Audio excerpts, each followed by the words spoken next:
ஆ, மா, ஆ, பா, ஆ. வாயில ஒரு பல்லு கூட இல்ல அப்படின்னா என்ன பண்ணலாம் தெரியுமா? உங்க வாயில கழட்டி மாட்டுற மாதிரி ஒரு பல் செட் போடும். அதுக்கு பேர் தான் கம்ப்ளீட் டென்ச்சர். கம்ஃபர்டபுளா இருக்கு. இப்போ நான் சொல்ற வேர்ட வந்து ப்ரொனவுன்ஸ் பண்ணுங்க. பா சொல்லுங்க. ஆ, மா, ஆ, பா, ஆ. அடுத்து இன், இ, ஊ, ஊ. ஓகே. பேஷண்ட்டுக்கு இது நல்லா ஃபிட் ஆகுது. அதே சமயம் பேஷண்ட்டால நல்லா பேசவும் முடியுது. இது வந்து ரொம்ப ரொம்ப முக்கியம். இந்த பேஷண்ட் வந்து ரிட்ஜோட ப்ராமினன்ட் வந்து ரொம்ப அதிகம். பிளஸ் வந்து ரிட்ஜ் வந்து கொஞ்சம் ப்ரோக்னாட்டிக்கா இருக்கு.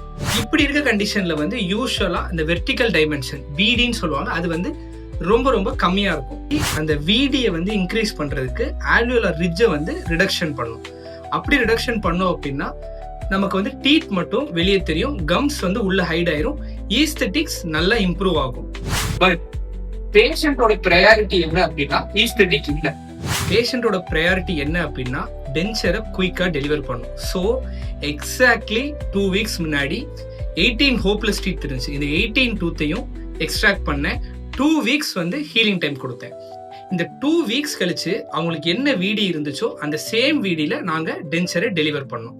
இப்போ சரிங்களா, சிரிக்கும் போது கம்மி ஸ்மைல் தெரியும் தான். ஆனா இதுல ஒரு இன்ட்ரெஸ்டிங்கான ஃபேக்ட் என்ன அப்படின்னா பேஷண்ட் நேச்சுரலாவே கம்மி ஸ்மைல் தான். அப்பதான் எனக்கு கொஞ்சம் நிம்மதியா இருந்துச்சு.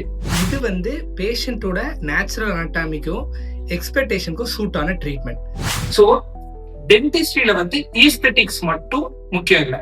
பேஷண்டோட கம்ஃபர்ட், ஃபங்க்ஷன், ப்ரையாரிட்டி அண்ட் அந்த டென்ச்சரோட ஃபங்க்ஷன் இது எல்லாம் தான் ரொம்ப ரொம்ப இம்பார்ட்டன்ட். மேலும் பற்கள் சம்மந்தப்பட்ட இன்ஃபர்மேஷன்ஸ்க்கு என்ன ஒரு ஃபாலோ பண்ணுங்க. Until then, bye from Dr. Arul.